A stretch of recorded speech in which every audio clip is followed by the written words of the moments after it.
Bismillahirrahmanirrahim. Assalamualaikum warahmatullahi wabarakatuh. Waalaikumsalam warahmatullahi wabarakatuh. Alhamdulillahi rabbil alamin. Hamdan katsiran thayyiban mubarakan fi kama yuhibbu rabbuna wa yarda. Wa asyhadu an la ilaha illallah wahdahu la syarika lah. Wa asyhadu anna Muhammadan abduhu wa rasuluh. Allahumma salli ala nabiyyina Muhammad wa ala alihi wa man tabi'ahum bi ihsan ila yaumiddin. Allahumma anfa'na bima 'allamtana wa 'allimna ma yanfa'una wa zidna ilma. Puji syukur kita panjatkan kepada Allah Rabbul Alamin. Selawat dan salam mudah-mudahan tercurah pada junjungan kita sekalian, Nabi besar, Nabi agung, Nabi kita Muhammad sallallahu alaihi wasallam. Alhamdulillah, pada kesempatan subuh hari ini kita berada di Ramadan akhir-akhir. Sebentar lagi Ramadan kita tutup. Allah Subhanahu wa taala perintahkan walitukmilul iddata walitukabbirullaha ala ma hadakum wa la'allakum tashkurun. Hendaklah bulan Ramadan itu disempurnakan. Sebulan penuh itu puasa. Kemudian setelah itu bertakbirlah kepada Allah atas petunjuk yang telah diberikan kepada kalian, agar kalian itu menjadi orang-orang yang bersyukur. Nah, di sini kita akhiri amalan itu dengan ucapan zikir. Berarti ketika malam takbiran sampai sholat Idul Fitri itu dilaksanakan wonten tuntunan zikir dengan takbir Allahu Akbar, Allahu Akbar, Allahu Akbar, la ilaha illallah, wallahu Akbar, Allahu Akbar, walillahil hamd. Itu sebagai tanda kita sudah mengakhiri dan sebagai tanda juga rasa syukur kita kepada Allah karena telah ditolong oleh Allah untuk menjalani puasa sebulan penuh. Karena tanpa taufik dari Allah, ibadah-ibadah itu nanti terasa berat. Sholatnya nanti berat, pinginnya subuh seperti ini tidur pulas. Kemudian puasa, pingin malas-malasan, tidur seharian. Mungkin sudah malas ngarik dan malas negal lagi. Dan karena Allah itu beri kita pertolongan, berikan kita kekuatan sehingga bisa menjalani ibadah sesasi penuh, sebulan full. Mudah-mudahan kita termasuk hamba Allah yang bersyukur dan menutup Ramadan ini dengan terus berzikir kepada Allah. Namun ibadah itu tidak berhenti selama bulan Ramadan saja. Kita dituntut untuk istiqomah sepanjang waktu. Istiqomah itu bahasa bebasnya terus-menerus ibadah. Jadi bukan hanya di bulan Ramadan saja kita jaga ibadah. Namun ba'da Ramadan ibadah itu tetap harus terjaga. Karena kita tidak boleh takjub gumun pada orang yang ibadahnya itu full satu malam saja. Seperti ada cerita dari Ibnu Mubarak, bahwasanya Bakar bin Abdullah, ia berkata, ia mendengar Wahab bin Munabbi itu menceritakan ada seorang ahli ibadah, soal ibadahnya luar biasa. Namun ketika itu dikatakan bahwasanya dia itu begitu takjub, begitu kagum dengan orang yang ibadahnya terus menerus sampai dia meninggal dunia. Diingatkan oleh Wahab bin Munabbi, tidak perlu takjub seperti itu. La ta'jab mimman tamilu bihi dunya. Tidak perlu takjub pada orang yang meninggalkan dunia seperti itu. Takjublah bukan hanya karena dia meninggal dunia, tetapi takjublah walakin i'jab mimman istaqama. Namun yang patut kita itu merasa kagum itu pada sifat seorang yang bisa terus istiqomah. Jadi istiqomah itu artinya kita terus menerus dalam ibadah. Ramadan itu tetap ibadah, ba'da Ramadan juga ibadah terus, apalagi menjaga yang wajib. Kenapa ibadah itu terus dijaga? Karena kita tidak tahu akhir hidup kita seperti apa. Cobalah nanti, misalnya baru Ramadan, akhir Ramadan tobat, saya kira maksiat meneh. Saya kira dosa besar meneh. Coba nanti baru Ramadan seperti itu. Tidak ada yang menjamin hidup kita itu bisa panjang. Umur itu tidak ada yang punya jaminan. Kalau BPJS juga punya jaminan. Bisa berobat yang di BPJS. Iya tak Pak? Nah, itu masih ada jaminan. Ini lagi urip loh ini. Namun kalau untuk kematian, tanggalnya tanggal berapa? Nah, itu nggak punya jaminan. Itu nggak ada yang tahu sama sekali. Mau 50 tahun, ya, mau 20 tahun, apa 70. Ada yang 6 harus mati waduh. Nggak mesti nunggu 40. Karena kalau kita beramalan kembali lagi jelek, maka tidak ada jaminan. Karena ada yang malah ya, mungkin di masa hidup itu terlihat soleh, ketika meninggal dunia ya, keadaannya berubah.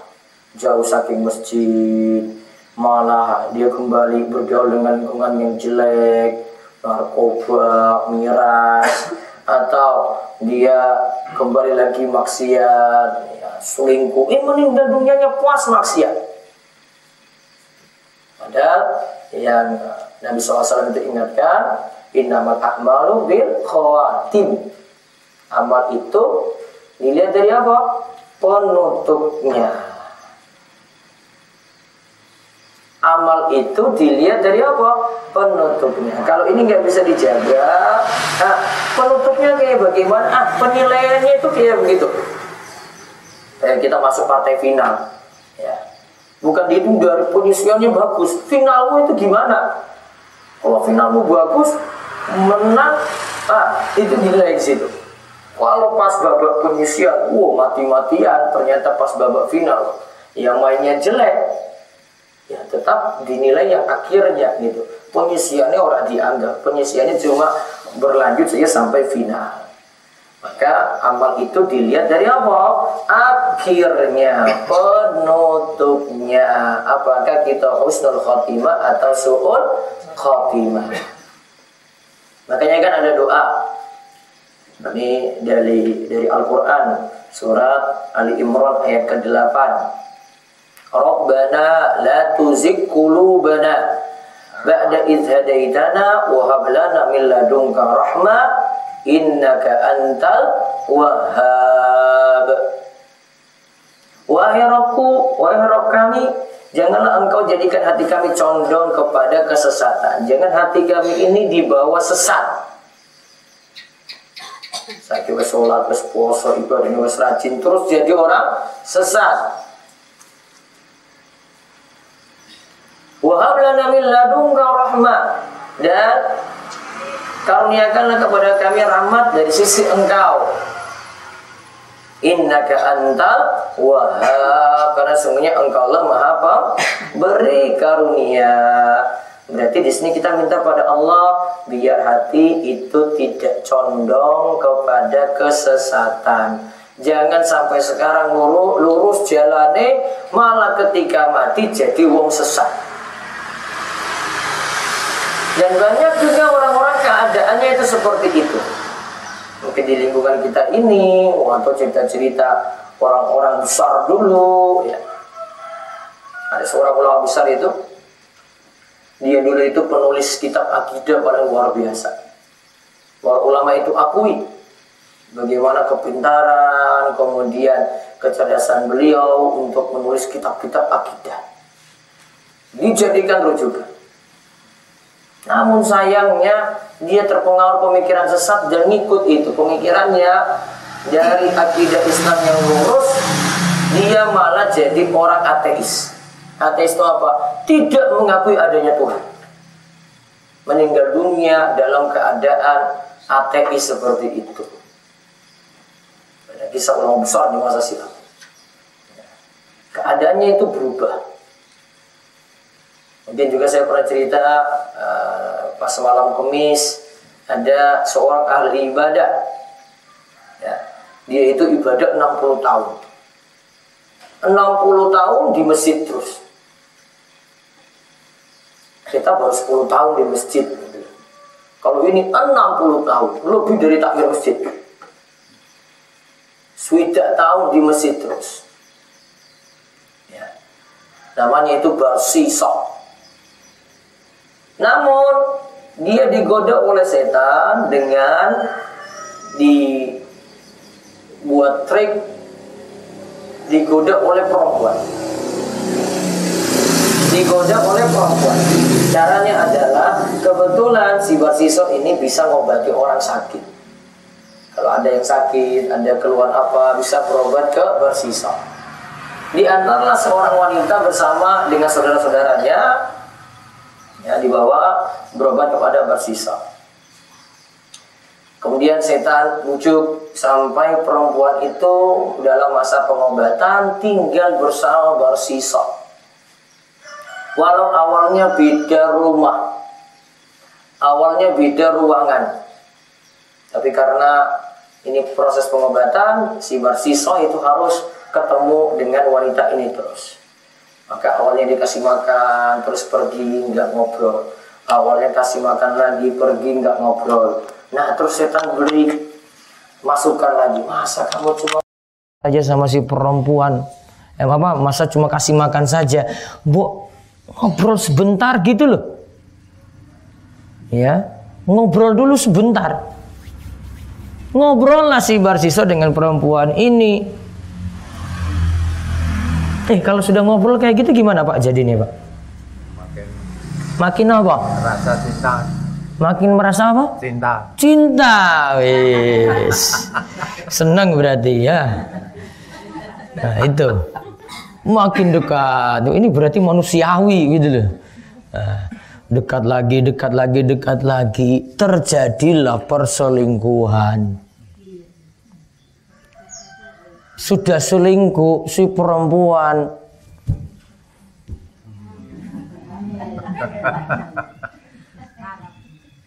Perempuan hamil. Selingkuh. Tapi kan tadi tujuannya berobat toh. Ya. Nah, sekarang mikir lagi nih si Barsiso. Ya Allah iki kalau ketahuan saudara-saudaranya sing wong papat ki kepiye ya iki ya. Saiki wis hamil. Akhirnya setan bujuk lagi, wis dipateni wis kowe lho. Perempuannya itu sikat aja. Dibunuhlah si perempuan. Mati. Wah, sekarang nanti kalau ketahuan gimana? Setan ngajarin lagi. Pokoknya nanti kamu kubur di tempat yang ini. Gak ada yang tahu. Paling mereka nanti cuma tanya-nanya saja. Oh, bilang aja ini qadarullah, apa sudah diobati gak bisa tertolong, pasti mereka percaya sama kamu nanti. Kamu cerita aja. Nah, ternyata setan punya trik lagi Bapak Ibu sekalian.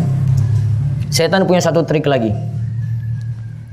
Dia datangi 4 saudara tadi. Dia buat mimpi yang sama. Setan pintar banget gitu. Gak ada yang wong makir pintar kayak setan ini, gak ada. Pinternya bukan main. Pinternya gimana? Dimimpikan yang sama. Saudara pertama mimpi, ini mimpi. Terus 4 ini mimpinya sama. Saudara perempuanmu itu dibunuh si Barsiso. Dikubur di situ loh. Pas ketika bangun tidur, mereka cerita, wah aku mimpi kayak gini loh. Kok mimpi kita sama? Ini lagi bilang, ini mimpi kita sama. Berarti tenan. Ayo kita datangi si Barsiso. Tanya saudara perempuan kita di mana. Mereka cerita tentang hal tadi, lantas terbuktilah Barsiso itu membunuh si perempuan. Sebelumnya dalam keadaan petang, dalam keadaan apa? Dalam keadaan hamil, sudah mati. Nah, baru ketahuan itu. Nah, konsekuensinya dari membunuh ini adalah eksekusi mati. Akhirnya si Barsiso bingung lagi. Ini saya kena hukuman mati ini. Karena sudah ada bukti seperti ini. Mereka mimpi yang sama dan sudah ada bukti seperti itu. Kemudian akhirnya dia mau dieksekusi mati. Ibadah 60 tahun. Sekarang tinggal tunggu apa? Eksekusi mati.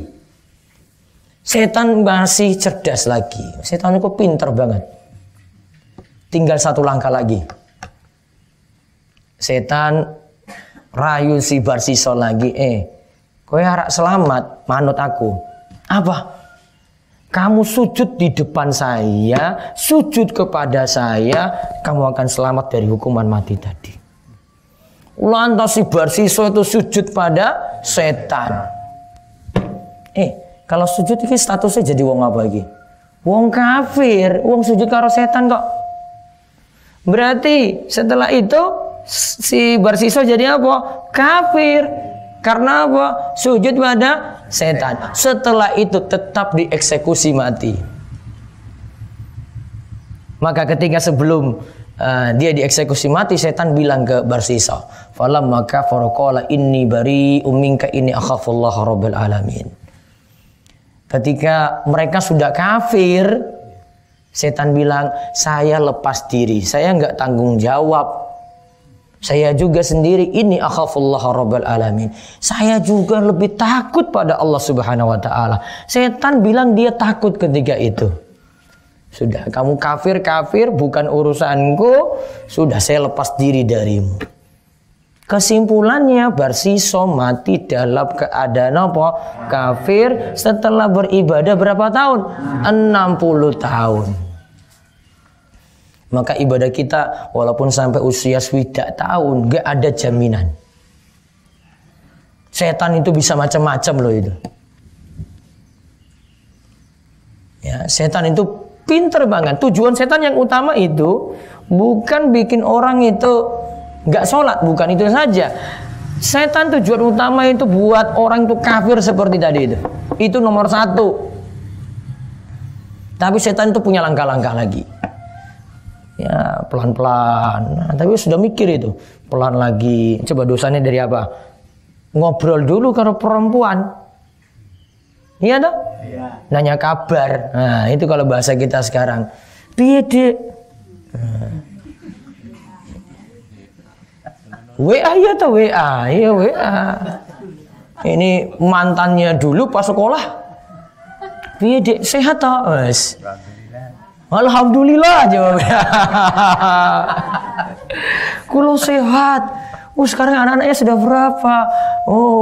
Anakku lagi setunggal, wes. Senang ya. Wah, namun bojoku itu politik bukan main, Mas. Wes. Sudah itu kalau sudah bahas bojo ini berarti wes ada masalah ini, Mas. Terus ada laki-laki lain yang kasih perhatian luar biasa. Coba kita kayak dulu ya, wes. Sudah bawa-bawa istilah dulu lagi.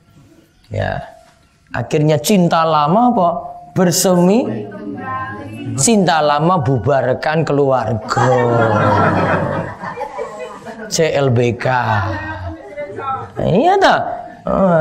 Bubar. Ya lihat. Setan itu bukan berhenti satu. Ini nanti langkah lagi berikutnya. Iki wis duwe bojo, terus akhirnya dekat dengan yang lain, iso selingkuh. Wonten tak? Wonten.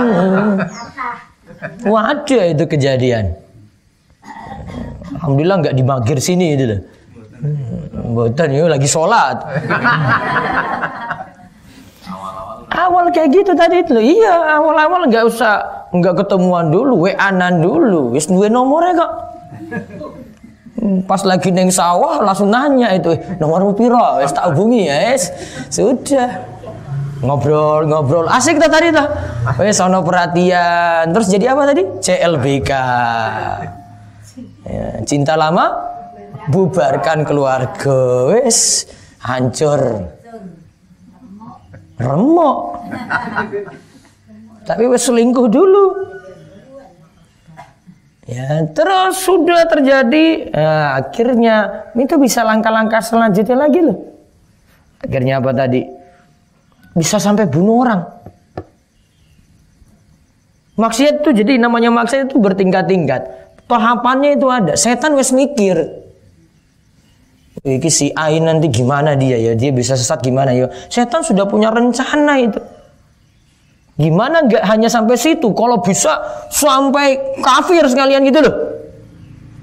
Nanti jadi budaknya setan gitu. Setan sudah mikir, gimana ya caranya ini ya? Gak masalah dia itu rajin ke masjid. Dia itu rajin ke musala Nur Hasanah sini. Wah, nggak orang masalah. Wah, setan itu pinter kok. Hanya strategi. Oh, strategi ini pinter banget tuh setan itu, luar biasa. Pelan-pelan tapi langkahnya pasti. Akhirnya terakhir apa? Sujud pada setan tadi itu loh. Ketika sudah sujud, setan malah bilang, "Hes, bukan tanggung jawabmu, tanggung jawabku. Pokoknya urusanmu sendiri. Tanggung jawabmu pada Allah nanti. Saya cuma buat kamu sesat saja," kata setan. "Sudah, ini bari umingka. Saya berlepas diri darimu. Ini akhafullah rabbal alamin. Saya sendiri takut kepada Allah rabbal alamin." Pelajaran penting lainnya, hati itu bolak-balik. Iya tak? Ya. Kadang imannya naik, kadang imannya turun, kadang sedang-sedang, kadang anjlok meneh. Teman-temannya dukung lagi, balik lagi. Bisa loh itu. Ketemu teman lama itu buat luar biasa itu. Saya ngumpul karo aku, saya. Kita senang-senang aja. Ora usah mikir Pak Ustadz. Pak Ustadz kok ditinggal wae wis. Tinggal Pak Ustadz. Iya. Aku tanggung jawab. Setan manusia itu. Wis konco karo aku wae, wis. Pak Ustadz kon kowe salat wae, salat terus. Sayang kok wis ngumpul wae, ayo jalan-jalan, wis. Sudah, kalau kembali ke teman lama, balik lagi. Ya, terserah wis sesasi ora balik-balik.